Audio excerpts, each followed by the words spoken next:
Zistil som, že toto je tá disciplína, ktorá skutočne funguje. Sú 3 veci pre mňa v tom dni najdôležitejšie. Ak môžem vám odovzdať túto moju skúsenosť, uvidíte, či to s vami bude rezonovať, že toto je pre mňa že forma disciplíny.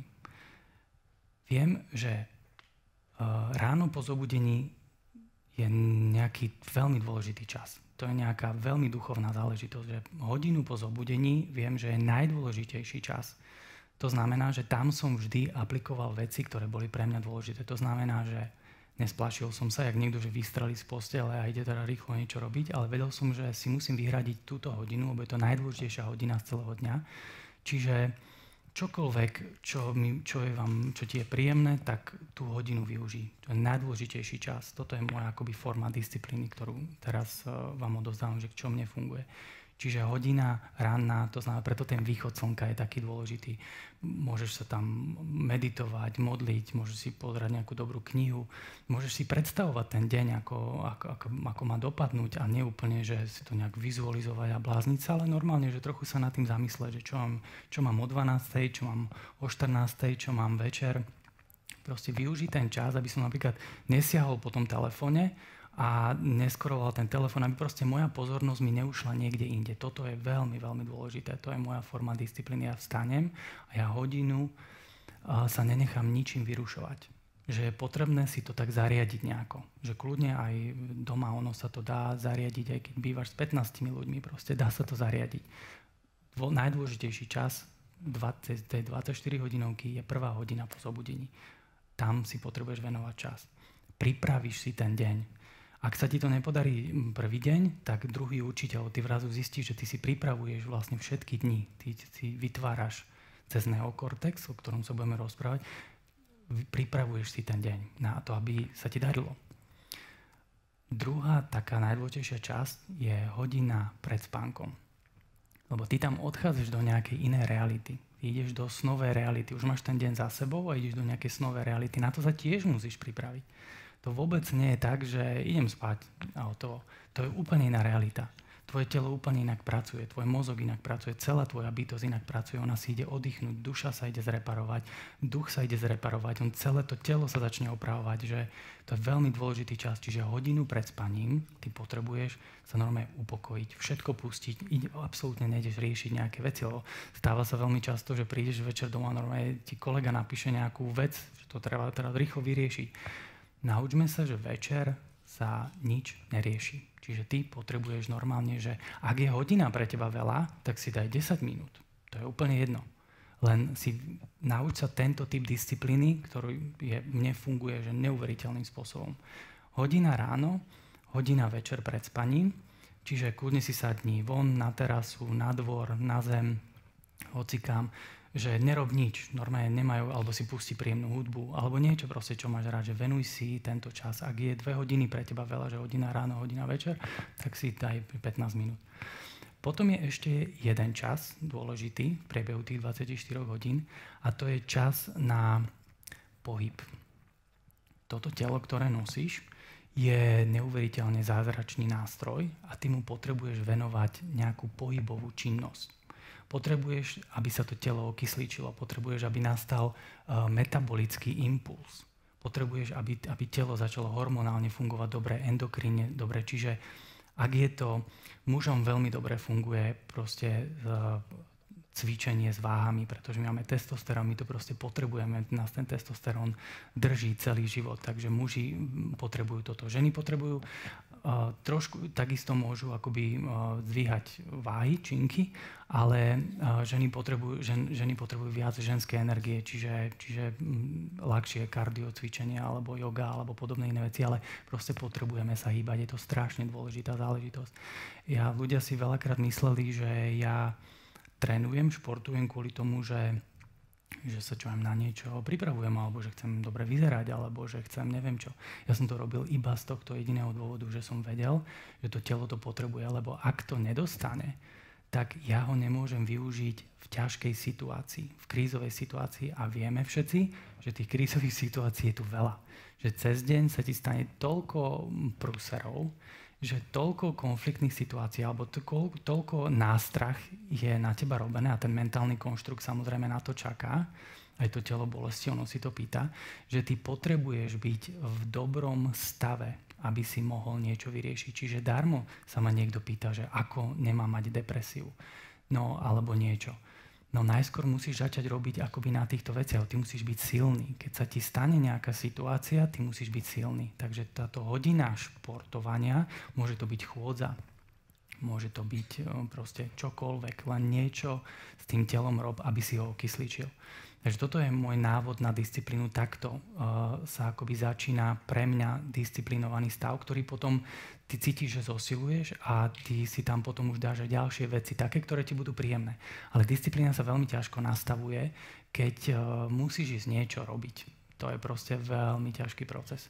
Že ty si to zaumieníš, tie novoročné priania a pravidlá, to sú veci, ktoré fungujú veľmi ťažko. Takže stačí nám, keď budeme vedieť, že sú 3 oblasti dňa, alebo z tej 24-hodinového kruhu dôležité, na ktoré sa zamerám a potom všetky ostatné ty môžeš vypustiť. Ty môžeš byť bez disciplíny, bez ničoho, flákaj sa, rob čo si chceš, že akoby neviaš sa na to. Potrebuješ 3 hodiny, keď 3 hodiny je veľa, tak menej, ale ráno, večer a nejaký šport. Ale to len preto, aby si to telo ovzdušnil, lebo ono potrebuje byť silné, ty ho potrebuješ využiť na to, aby ťa držalo, aby ten mentálny konštrukt po tebe nešiel, aby neútočil na teba. Disciplína, pôjdem ešte cez tieto slova, ale v podstate som aj o nich hovoril.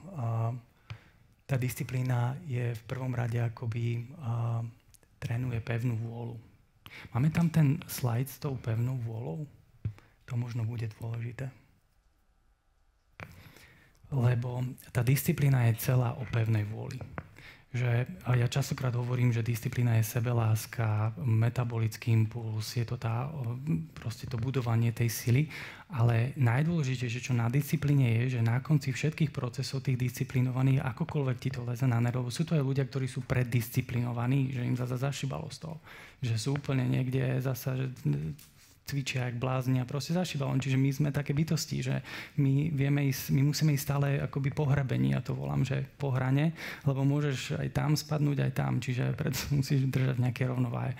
Ale disciplína je tu hlavne o pevnej vôli. A máme 3 typy disciplíny.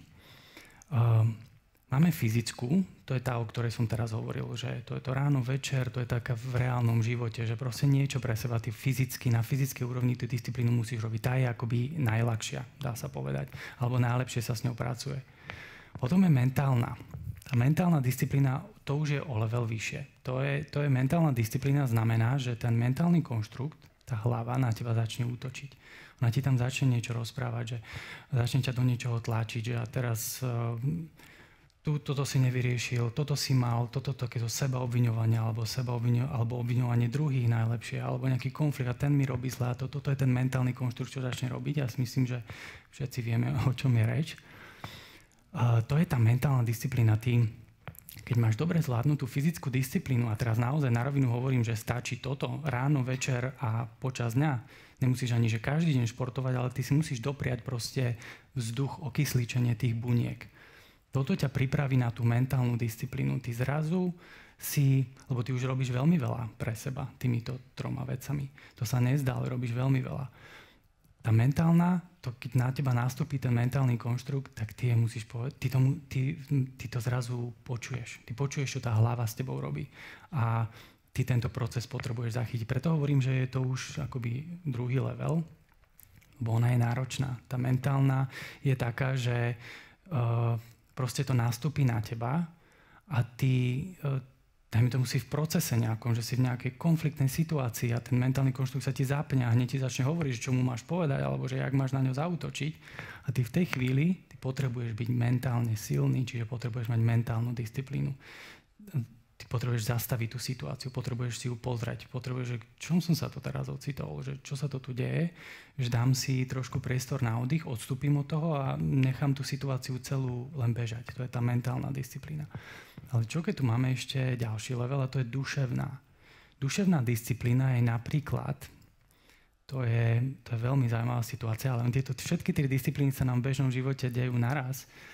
Tá duševná disciplína je napríklad, že si fajčiar a veľmi chceš prestať fajčiť, ale povieš si, že si veľmi slabý na to, aby si prestal fajčiť a proste stále to opakuješ. Každý deň si povieš, že už nebudem a od 1.1. a od 1.4. a od 1.9. a proste toto so sebou robíš.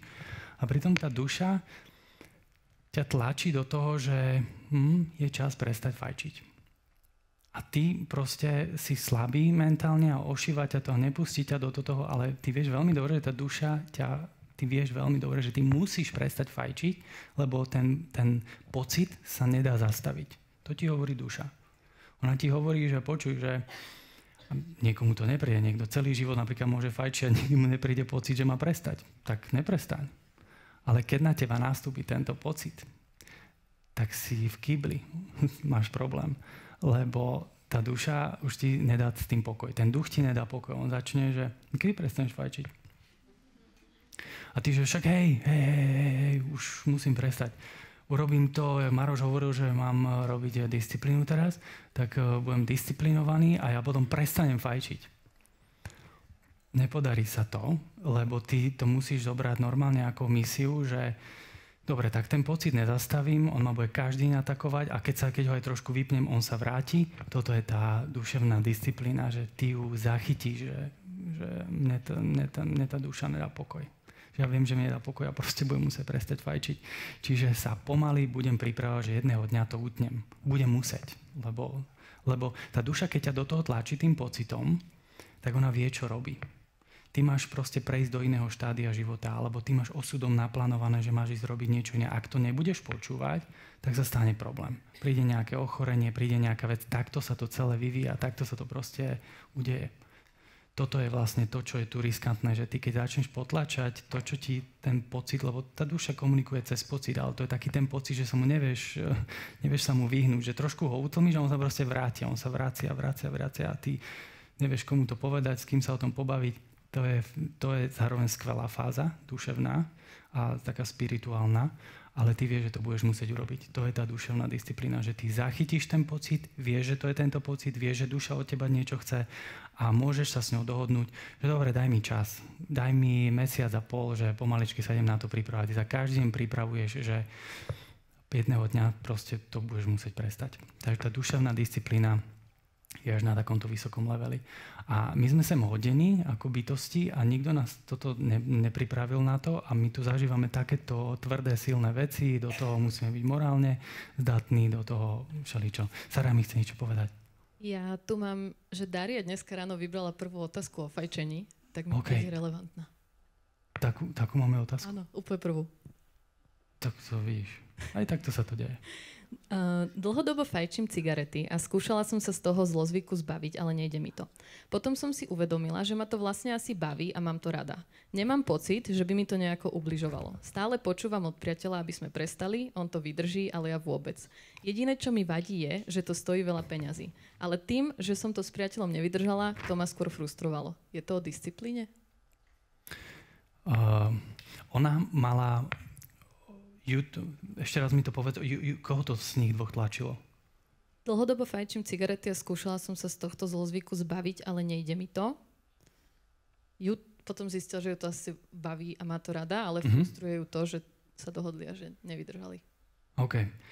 No, tuto je proste potrebné rozlíšiť, že aký tam bol ten pocit z tej duše. Ona keď si nakoniec povedala, že mám to rada, to je veľmi silný odkaz v tom, že aj toto je možnosť. Že ten človek si vlastne uvedomí, že ale ja mám rád to fajčenie. To je iné, ako keď ťa do toho duša začne tlačiť, že musíš prestať. Ty keď si normálne jedného dňa uvedomíš, že ja mám rád to fajčenie a proste ja budem fajčiť, tak to proste normálne urob. A budeš fajčiť ďalej. A nemôže prísť niekto a povedať ti, že nemáš fajčiť. Ale čo keď z hlavy viem, že fajčenie nie je dobre pre moje telo? No, hlava je veľmi málo v tomto. Hlava je, že to je nič. Alebo že všade teda sa hovorí, že fajčenie škodí zdraviu. Chvála Pánu Bohu, máme tu úžasné kolektívne vedomie, ktoré nás masíruje každý deň, všetkých. a poznáme to veľmi dobre, že čo všetko sa tu má, nemá, ale toto je ten veľmi pekný priestor, keď sa človek posunie do tej duchovnejšej sféry. A ani mi není úplne dobré to slovo, že duchovnejšie sféry, lebo to je úplne normálna sféra, to je viac prirodzené ako čokoľvek iné. Že nie som tu potom, nemusíme tu behať, že ja som viac duchovnejší ako ty. No akorát sa dostávam viac do autenticity a prirodzenosti, to je to duchovno, ktoré mám na mysli. A vtedy začnú ti byť smiešné tieto kolektívne veci, lebo že mal by som prestať zaujímavé, tak akože ďakujem pekne, to je veľmi málo. Proste dôležité je, že čo je tu vnútri. A z tohto mi príde, že tam vnútri prišlo, že ale ja mám rád to fajčenie. No len ti to duša dovolila, chvála Pánu Bohu, si šťastný, slobodný, choď fajčiť, strojnásob to. To máš povolenie proste od duši. A to, že by si nemal a že teda ti niekto povie, že toto ťa niekto odsúdi, že ak možno, že ty fajčíš a to, tak sa len môžeš zasmiať a objímeš ho, že držím ti tu palce. Že nech sa ti darí. Áno. Sekundu. A keď neviete dobre prečítať, že či vám to hovorí pocit duše alebo pocit... Napadlo ma to, že to niekomu príde toto, ale ono je to tiež ináč tréning. Toto není tak závažná vec a ani sa k tomu nestávajme, že neviem to, lebo garantujem ti, že to vieš. Len... je to tak zastreté, je tam taká hmla v tých pocitoch, emóciách, vnímaní, že sa môže zdať, že to vlastne nevieš, čo je čo. Ale toto je normálny tréning. Zasa akože disciplína. To je presne tá téma tej disciplíny, že venuj si ráno čas, venuj si večer čas, urob tieto 3 kroky. Teraz to nehovorím, že to všetci musia robiť, ale mne to funguje, že neuveriteľné a keď vám môžem niečo odozdať, tak určite vám to odozdám, lebo je to skvelá vec, nestojí to nič. Ak toto nejaké začneš robiť, alebo niečo, čo ti sadne od niekoho iného, niekde započuješ, že toto by mi mohlo sadnúť, že niečo proste ale potrebuješ mať, aby si zosilnil. Ty potrebuješ byť silný na to, aby si potom rozoznal, kedy čo v tebe rozpráva. Ono sa to urobí.